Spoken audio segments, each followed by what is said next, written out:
नमस्कार आदाब साथियों, आप सभी का एक बार फिर से मेरे YouTube चैनल में बहुत बहुत स्वागत है। जैसा कि आप सभी जानते हैं कि निपुण भारत मिशन के अंतर्गत बच्चों में भाषा, गणितीय दक्षता एवं लीडरशिप विकास पर विशेष बल दिया गया है। इसी क्रम में प्राथमिक शिक्षकों की क्षमता वर्धन हेतु दीक्षा ऐप के माध्यम से ऑनलाइन प्रशिक्षण 8 अगस्त 2022 से दिया जा रहा है, जिसके अंतर्गत प्रत्येक सप्ताह 2 एकेडमिक और 1 लीडरशिप कोर्स प्रदेश के सभी शिक्षकों को करना अनिवार्य है। कोर्स 13, 14, 15 का लिंक आ चुका है। आप इस कोर्स में 5 सितंबर से जुड़ सकते हैं और इस कोर्स को समाप्त करने की तिथि 11 सितंबर है।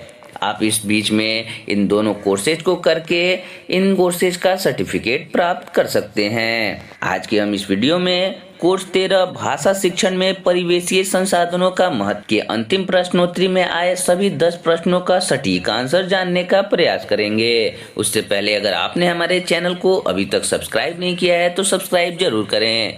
साथ ही बेल आइकन को दबाना बिल्कुल ना भूलें ताकि आने वाले हर एक वीडियो का आपको नोटिफिकेशन मिल सके। आप हमारे फेसबुक और इंस्टाग्राम के पेज को लाइक कर सकते हैं। तो चलिए कोर्स 13 भाषा शिक्षण में परिवेशीय संसाधनों का महत्व के अंतिम प्रश्नोत्तरी में आए सभी 10 प्रश्नों का सटीक आंसर देने का प्रयास करते हैं। पहला प्रश्न है, एक शिक्षिका अपने बच्चों से उनके घर के सदस्यों के बारे में बातचीत कर रही है। शिक्षिका का उद्देश्य है। इसके ऑप्शंस हैं बच्चों के रहन सहन और दिनचर्या को जानना, बच्चों के पारिवारिक पृष्ठभूमि के बारे में जानना, बच्चों के उनके परिवार वालों के साथ उनके व्यवहार को जानना, बच्चों को मौखिक अभिव्यक्ति के सहज अवसर प्रदान करना। तो इसका जो सही और सटीक आंसर है वो है ऑप्शन डी, बच्चों को मौखिक अभिव्यक्ति के सहज अवसर प्रदान करना। नेक्स्ट वाले बटन पर क्लिक करके दूसरे प्रश्न की तरफ बढ़ेंगे। दूसरा प्रश्न है, आपको कौन सा त्यौहार पसंद है? इस त्यौहार को संबंधित चित्र बनाइए। हिंदी भाषा में इस तरह की गतिविधियों का उद्देश्य है। ऑप्शंस हैं बच्चों का भारतीय त्योहारों और उसके महत्व के बारे में विस्तृत जानकारी देना, परिवेशीय संसाधनों को केंद्रित करते हुए भाषा शिक्षण करना ताकि उनके अनुभव के संसार से जोड़ सके, बच्चों के भाषा की कक्षा में स्थान देते हुए जानना कि उनकी चित्रकला कैसी है, बच्चों से यह जानना कि वे किन त्योहारों के बारे में जानते हैं। तो इसका जो सही और सटीक आंसर है वो है ऑप्शन 2, परिवेशीय संसाधनों को केंद्रित करते हुए भाषा शिक्षण करना ताकि उनके अनुभव के संसार से जोड़ सके।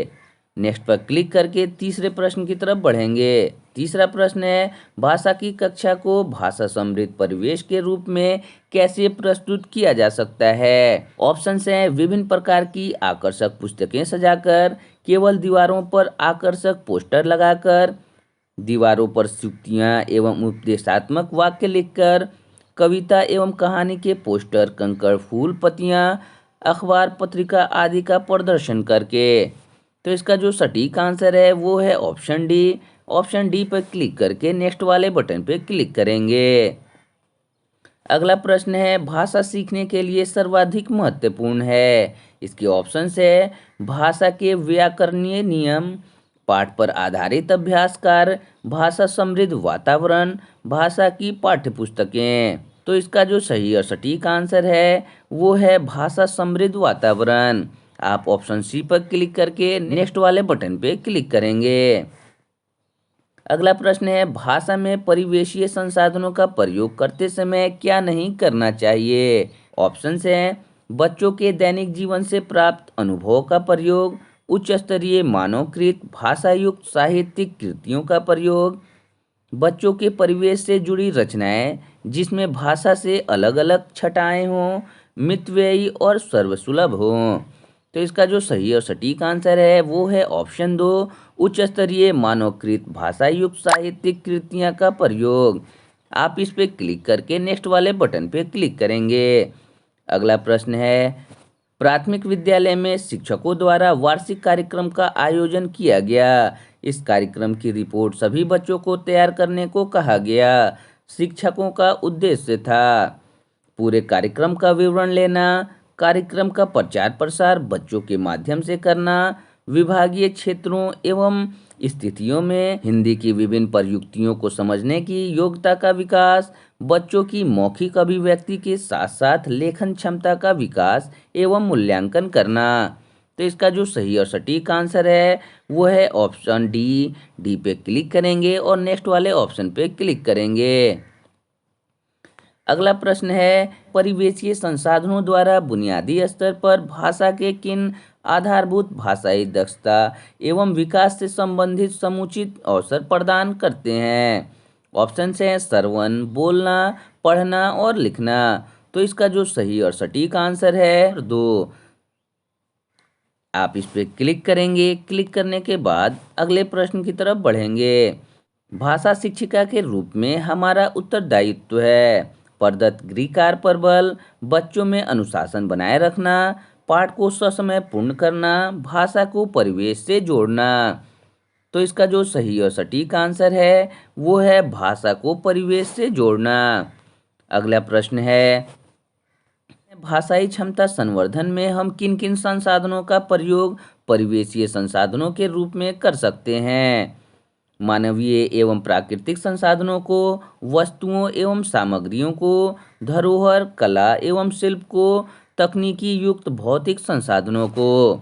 तो इसका जो सटीक आंसर है वो है ऑप्शन 3, पहला, दूसरा और तीसरा। आप इस पर क्लिक करके प्रश्न पर जाएंगे। अगला प्रश्न है, निम्नलिखित में से कौन सी गतिविधि हिंदी व्याकरण में संज्ञा से परिचित कराने हेतु उपयुक्त होगा। ऑप्शन हैं संज्ञा की परिभाषा को उत्तर पुस्तिका में लिखवाकर, संज्ञा के विभिन्न उदाहरणों को उत्तर पुस्तिका में लिखवाकर, विद्यालय परिवेश में उपलब्ध समस्त मानवीय प्राकृतिक संसाधनों का प्रयोग करके, संज्ञा की परिभाषा को बच्चों को याद करवाकर। तो इसका जो सटीक आंसर है वो है ऑप्शन सी। आप इस पर क्लिक करके अगले प्रश्न की तरफ बढ़ेंगे। तो आप देखेंगे कि आपने कुल 10 प्रश्न किए हैं, जिसमें आपने कुल 10 प्रश्नों का आंसर भी दिया है। कोई भी प्रश्न आपने स्किप नहीं किया है। आप जैसे ही सबमिट करेंगे तो सबमिट करने के पश्चात आप देखेंगे कि आपका 10 में 10 आ चुका है। इस तरह से मॉड्यूल 13 में आए सभी 10 प्रश्नों का आपने सटीक आंसर दे दिया है। इसी तरह के अन्य कोर्सेज के आंसर्स के लिए आप हमारे YouTube चैनल को सब्सक्राइब जरूर करें।